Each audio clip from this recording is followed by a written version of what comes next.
Hoy vas a salir al mundo, mi querido hermanito del alma, como todos los días de tu vida, y vas a encontrarte con alguna gente. Ya sé que estás sumergido en tus propias preocupaciones, que esto o aquello y que esos pensamientos te ocupan gran parte del día.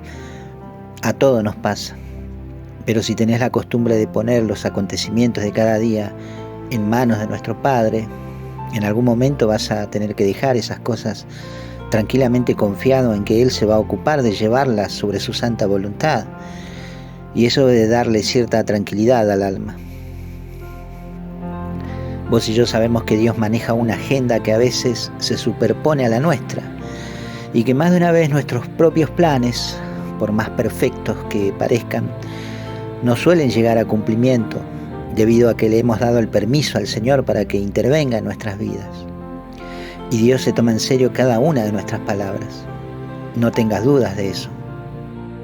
Por eso es que pienso que salir al mundo cada día es como salir al mar a ver qué se pesca. Solo que, como Simón Pedro en aquel día de la pesca milagrosa, tiramos las redes solamente cuando el buen Señor nos lo diga y donde Él nos lo indique. El libro de los Hechos de los Apóstoles nos cuenta de uno de los discípulos de Jesús, ahora apóstol luego de la venida del Espíritu Santo, llamado Felipe. De Felipe nos dicen los evangelios que era de Betsaida, ciudad de donde eran también Andrés y Pedro. Felipe es nombrado siempre junto a Bartolomé en los evangelios, otro de los discípulos de Jesús, y es Felipe quien invita a Natanael a seguir al Señor. El Evangelio de Juan nos dice que es Jesús mismo quien invita a Felipe a seguirle. Y antes del evento de la multiplicación de los panes y peces, Jesús le habla a Felipe diciéndole: ¿a dónde vamos a comprar tantos panes para alimentar a esta multitud? Pero el Evangelio nos aclara que Jesús le dice esto para probarlo, a ver qué respondía, ya que Jesús tenía bien claro lo que estaba por hacer. Es a Felipe a quien Jesús le dice ante su requerimiento de que le muestre al Padre: tanto tiempo hace que estoy con ustedes y no me conocés, Felipe. Felipe es parte de los 12 apóstoles del Señor. Estaba en el aposento alto cuando vino el Espíritu Santo, perseverando en la oración junto con los demás, y fue parte de la primera comunidad, cumpliendo un rol importante que ahora vamos a meditar. Por ejemplo, en el capítulo 6 del libro de los Hechos se nos cuenta que entre los 7 diáconos designados por los apóstoles para sostener y atender a las viudas helenistas estaba también Felipe. Pero fuera de esta función específica, Felipe predicaba la palabra del Señor.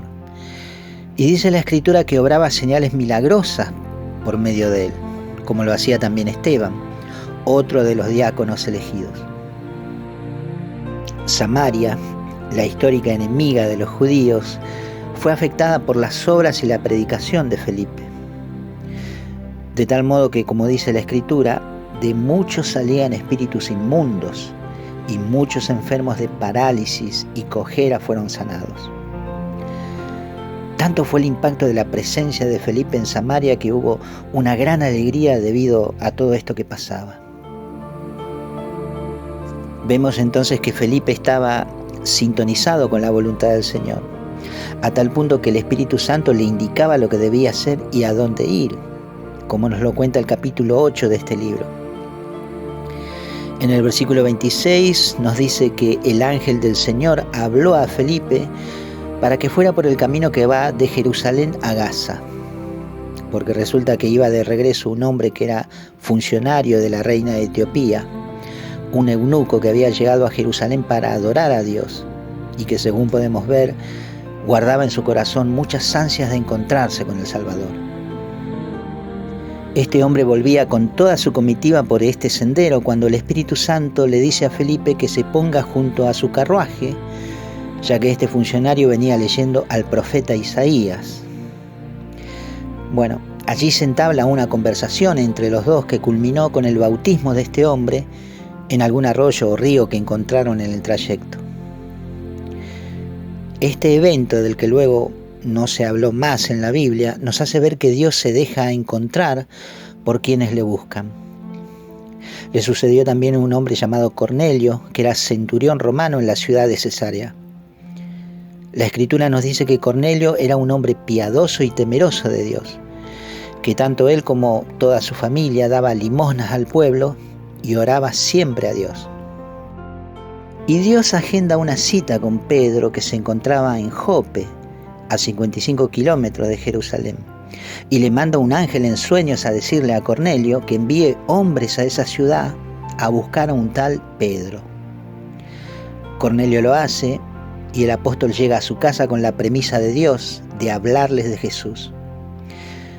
Allí fueron bautizados Cornelio y toda su familia y recibieron el Espíritu Santo.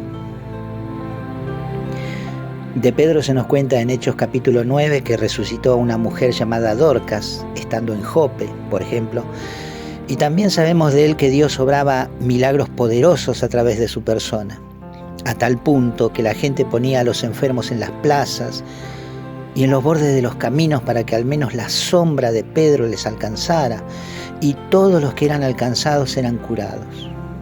Una verdadera maravilla. ¿Y sabes qué pienso, hermanito, leyendo todas estas cosas? Pienso que si Dios pudo usar grandemente en obras y portentos a estos apóstoles suyos y luego enviarlos solamente a tener una conversación con alguna gente, Felipe con el etíope y Pedro en una casa de familia, bien puede Dios agendarnos hoy una charla casual con alguien que siente en su alma la necesidad de Dios. Alguien que se encuentre tal vez atravesando una crisis o esté sumergido en dudas o sin ver ninguna posibilidad de salida a alguna situación difícil. Cuando mi esposa estaba en una sala de espera durante su tratamiento de rayos y quimio, la gente solía confundirla con algún acompañante, cuando era ella misma quien estaba esperando, como ellos, por su turno. Realmente ella no parecía tener la misma enfermedad de toda esa gente que estaba demacrada y desgastada por los tratamientos. Ella fue a esa batalla preparada enteramente en oración y estábamos confiados en que Dios estaba interviniendo en la situación. Tanto era que llevaba consigo estampitas de San Benito y las entregaba a quienes le daban la oportunidad de hablarles.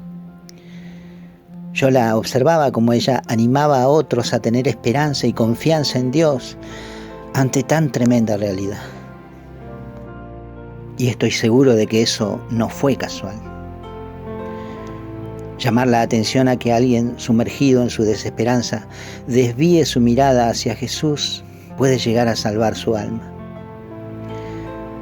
Termino diciendo que el libro de Job culmina en el capítulo 42 y el verso 10 dice que el Señor restauró la situación de Job al paso que él intercedía en favor de sus amigos.